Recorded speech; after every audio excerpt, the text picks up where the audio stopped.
Welcome back. So, what brought you here? What brought you this far?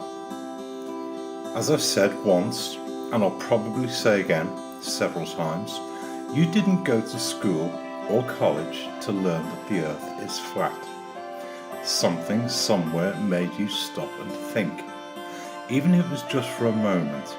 So perhaps it was just for a moment, but it caught your attention for long enough to make you ask more.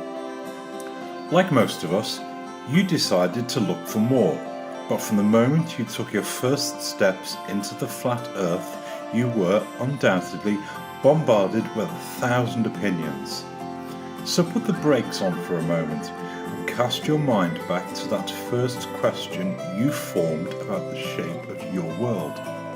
Did you ever find that first answer? Or were you swamped with 1,000 more questions?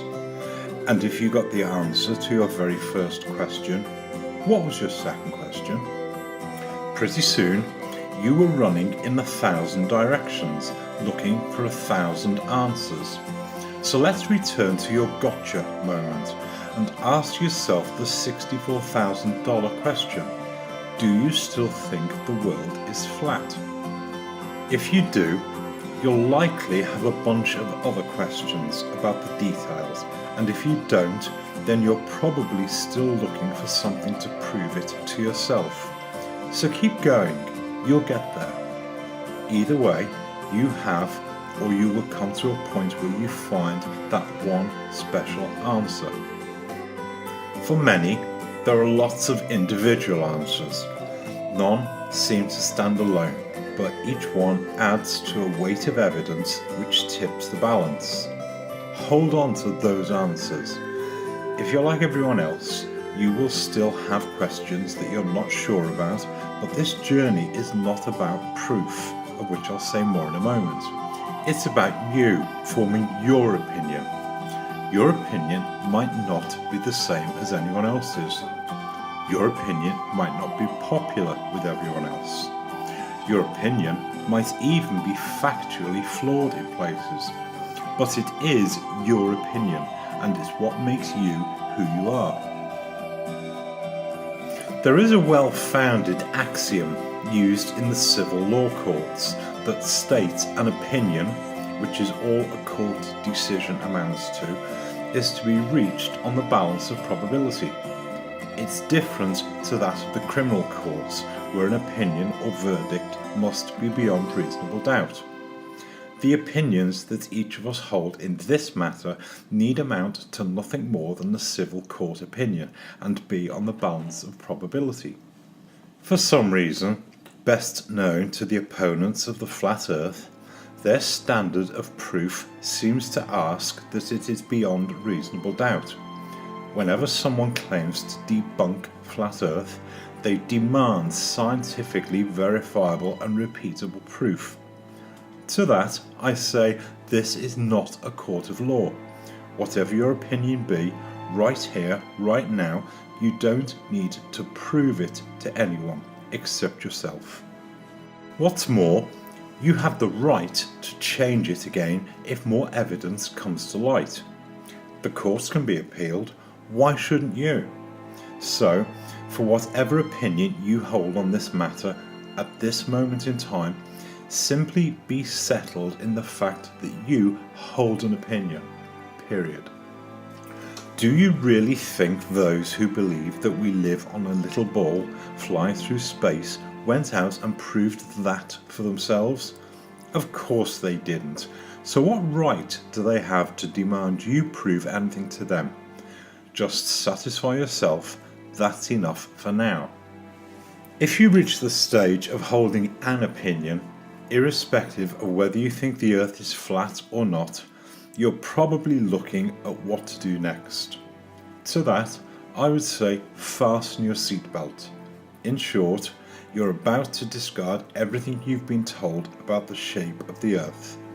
We all accepted the things we were taught in the past, and generally we didn't question them. But when we did question them, we just used the tools that were handed to us. How many of us went out at night and accepted that the stars we saw were little suns, billions of miles away, that looked like flickering dots in the sky? How many of us accepted that the world was created by some cosmic belch, or that we evolved from sea slime? How many of us think that we are genetically related to monkeys, gorillas, or even bananas? I'm not suggesting throwing the proverbial baby out with the bathwater, rather that we take a closer look at the world around us, and a closer look at the tools with which we do it. So what's the deal with the seatbelt? Once you start to look seriously into the shape of your world, you'll realise there are 1,000 different ways you can go, and 1,000 different things to look at. Your world will never look the same again. And for every discovery you make, you can take the credit for having discovered it for yourself. The stars will no longer be distant suns because your 5th grade teacher told you they were. I'll not spoil it for you. Go and look for yourself and see what you think they are. This is something that we should all have started to do when we were toddlers. And make no bones about the fact that it's not always easy to learn things. There's not always someone there to tell you the answer. At best, they will tell you their opinion, and we've already seen that it's nothing more than that. Perhaps a good place to start is with deciding which opinions you trust enough to consider. YouTube has attracted some wonderful people, but allied to that, it's also let a few unsavoury characters chime in too.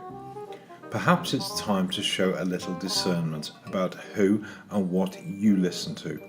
There's more than enough information out there on both sides of the argument, but as in any good court case, it's for you to decide on the credibility of the people and evidence you listen to. I might chip in later with some of the people I've learned to trust, if I think they may help, but in short, this is something each of us must decide for ourselves. I'm just a voice behind a few pictures, and I'm as likely to make mistakes as the next man. If you want to learn something, start building your own collection of people whose opinions you value, and begin there. You deserve the best. Why settle for less? Thanks for watching.